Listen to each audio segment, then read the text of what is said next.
Het belangrijkste nieuws van Curaçao in het Nederlands. Extra Journaal. Vers van de pers. Welkom bij Extra Journaal. Fijn dat u weer kijkt. We hebben het belangrijkste nieuws voor u op een rij gezet. En we beginnen met een bericht dat net binnengekomen is. De luchthaven van Curaçao is namelijk gesloten. Er is sprake van een speciale situatie, een restrictiesituatie. Niemand mag meer binnenkomen of weggaan.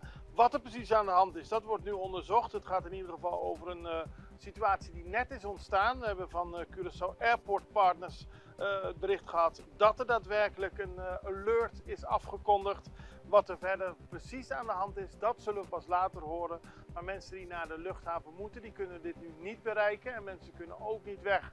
Er wordt gesproken over een bommelding, maar dat hebben we verder niet bevestigd kunnen krijgen. In ieder geval laten we hopen dat het allemaal niet uit de hand zal lopen op de luchthaven. Dan beginnen we met het nieuws. Economen verwachten prijsexplosie. Wie de afgelopen dagen de supermarkt en winkels heeft bezocht, zag dat de prijzen al snel beginnen te veranderen.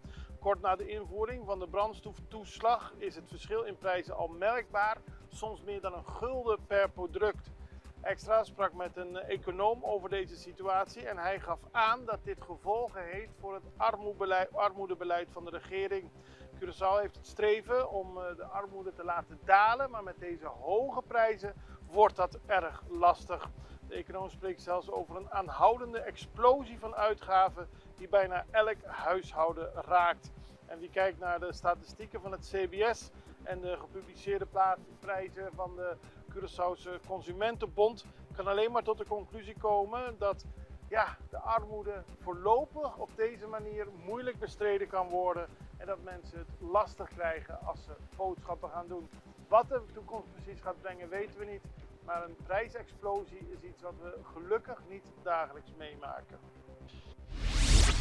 Punda introduceert nieuw logo, dat gebeurde gisteren. De Punda heeft haar nieuwe logo officieel geïntroduceerd.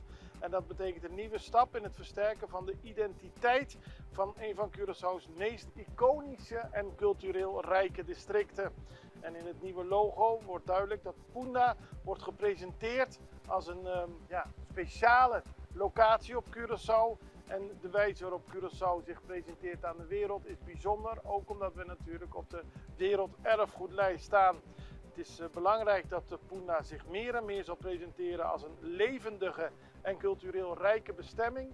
En dat het meer moet aantrekken. Toeristen komen er voldoende, maar het is ook goed als er meer leven qua winkels en bezoekers zal ontstaan. Amerikaanse toerist overleden in Arubaanse Zee. Dat gebeurde gisteren. Toen kreeg de politie een melding dat er een man was overleden in zee op Aruba. Het gaat om een Amerikaanse toerist en die is tijdens het zwemmen omgekomen. Het is nog precies niet duidelijk wat de oorzaak hiervan is. De politie heeft de zaak in onderzoek. Daarnaast zijn er drugsbalen op het strand van Aruba gevonden. De politie die vond verschillende pakketten met waarschijnlijk drugs aangetroffen aan zee. Ook werd er een boot met een motor aangetroffen. De politie heeft de zaak in onderzoek en de drugs zijn in beslag genomen. De bevolking wordt opgeroepen om informatie te geven. Als u over informatie beschikt, bel dan de tiplijn van de politie op Aruba 11141. Arrestaties in deze zaak worden niet uitgesloten. Curaçaose ministers naar Miami. Het koninklijk paar, koning Willem-Alexander en Haar Majesteit Koningin Maxima, brengen een werkbezoek aan de Verenigde Staten. Van maandag 13 april tot en met woensdag 15 april bezoeken zij Pennsylvania, Washington en Miami. En daarbij zullen ze onder meer begeleid worden door Nederlandse ministers, zoals de ministers Berendsen van Buitenlandse Zaken en Sjoerdsma van Buitenlandse Handel. Maar ook vanuit Curaçao zijn er ministers aanwezig, zoals al minister Van Heidoren van Onderwijs, Wetenschap en Cultuur aanwezig zijn. Ook wordt het paar begeleid door de minister Karremans van Infrastructuur en Waterstaat. Vanuit Aruba zal minister Kroes van Koninkrijkszaken aanwezig zijn. En ook vanuit Curaçao zal minister Middelhoff van Economische Ontwikkeling aanwezig zijn. Daarbij maken ze dus deel uit van het bezoek van de delegatie die het koninklijk paar begeleidt in Amerika. 2 containers en een transformator in brand gevlogen. Dat was hier op Curaçao. De politie kreeg gisteren een melding dat er op het terrein van Marriott een vrij grote brand woedde. De brandweer ging natuurlijk een kijkje nemen en er stonden 2 containers volledig in brand. Volgens de politie worden de containers gebruikt voor opslag, maar helaas is alles verbrand. En daarnaast moesten de brandweerlieden van Mundo Novo naar Corredor om een brandende transformator te bestrijden. Toen de brandweer kwam zijn ze meteen begonnen de brand te blussen en door het snelle optreden kon een tragedie worden voorkomen. Want als de transformator echt daadwerkelijk verbrand zou zijn, zou dat enorme gevolgen hebben. Goed werk dus van de brandweer. Dan zijn er veel bouwmaterialen gestolen bij de Adventschool. De politie is gisteren naar die school op de Ronde Klipweg gegaan. Onbekenden hebben een grote hoeveelheid bouwmaterialen gestolen. De school wordt momenteel gerenoveerd en de daders hebben van de situatie gebruik gemaakt om het terrein van de school te betreden en te stelen. De politie heeft de zaak in onderzoek. Treurig dat zoiets gebeurt. Wij gaan even naar een break. We zijn zo bij u terug. Tot dan. Extra in Nederland. Van Amsterdam tot Arnhem, van Groningen tot Maastricht. Extra is erbij. Volg Extra Digitaal en blijf op de hoogte van de belangrijkste ontwikkelingen in Nederland. Extra Digitaal is te zien op verschillende platforms en kanalen zoals WhatsApp, YouTube, Facebook, Instagram en ook TikTok. Wilt u ons op de hoogte brengen van een evenement of iets doorgeven? Neem contact op via WhatsApp, e-mail, Facebook of bel gewoon 06 1364 2945. Volg of abonneer je op Extra Digitaal. Klik aan en volg ons. Toen ik op zoek was naar een auto heb ik eigenlijk rondjes gereden om het eiland. Mijn vader vertelde dat ze hier hele betrouwbare Chinese auto's verkochten. Dus toen ben ik ingestapt. Er was eigenlijk al direct een klik, voelde me heel erg welkom. Geen enkele vraag was te veel. Als ik tussendoor ook even appte omdat ik vragen had, werd het direct beantwoord. Hele fijne service, heel vriendelijk. Ja, ik ben er heel blij mee. En voor mij heb ik vooral gekeken naar de prijs-kwaliteitsverhouding voor een auto. En Dongfeng biedt heel veel functies voor een betaalbare prijs. En dat maakt het voor mij heel erg interessant. Daarnaast heb ik ook heel veel research gedaan online. En kwam Dongfeng er ook echt als een betrouwbare goede partij uit met goede reviews.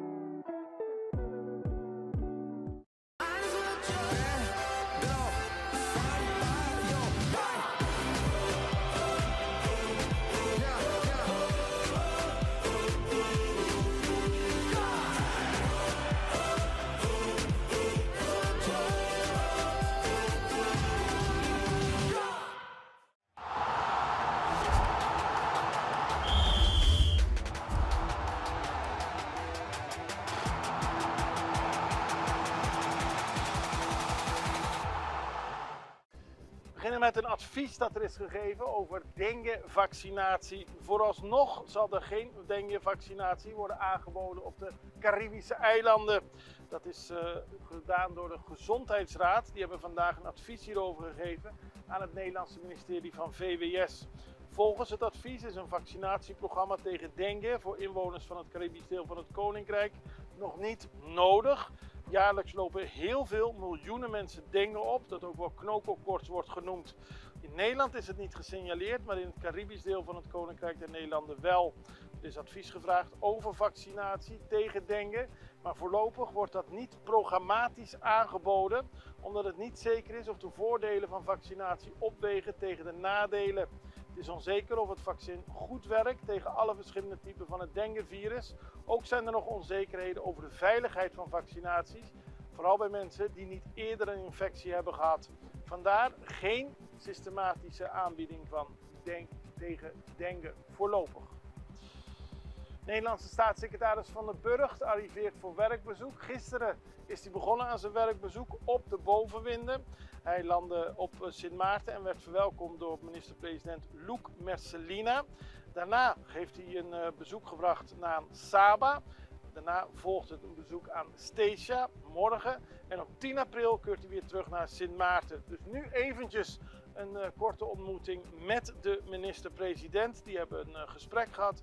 Daarna Saba Station en daarna keert hij weer terug en dan zal er verder worden gesproken op Sint Maarten. Daarna keert hij hier naar onze kant en zal hij Aruba, Bonaire en Curaçao bezoeken.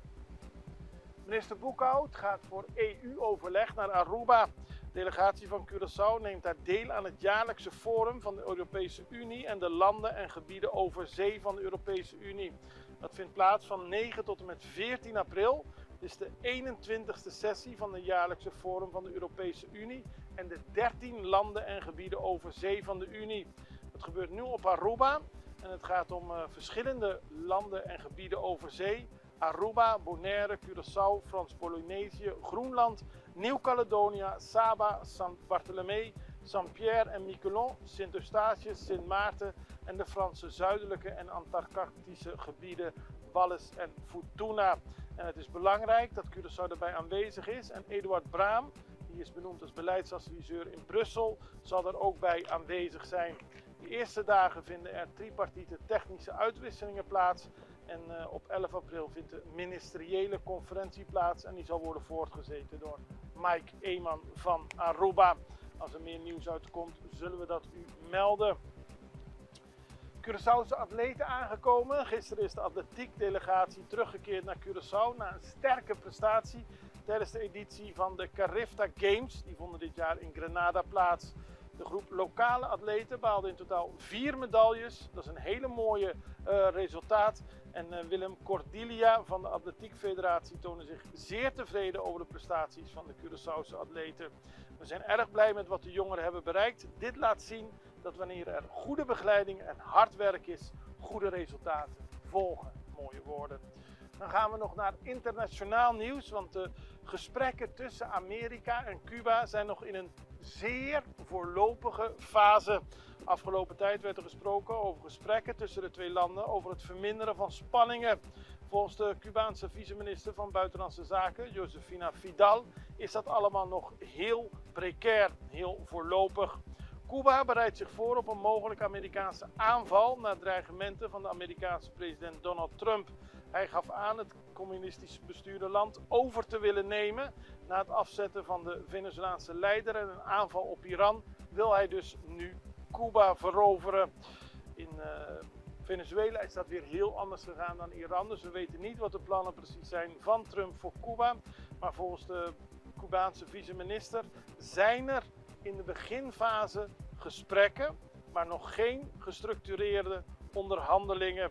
Het is een beetje onduidelijk wat dit allemaal kan betekenen, maar in ieder geval is Cuba voorbereid op heel veel. Maar is het ook noodzakelijk om te voorkomen dat er aanvallen worden gepleegd. Het gaat niet goed met Cuba, die zal een grote aanval moeilijk kunnen verdragen. En Cuba zegt ook niet uit te zijn op gevechten, maar juist op onderhandelingen en vrede. We houden het voor u in de gaten, net zoals we al het nieuws voor u in de gaten houden hier in de omgeving. En dat doen we morgen weer. Ik hoop dat u er dan weer bent. Allerbeste, tot ziens. Dag.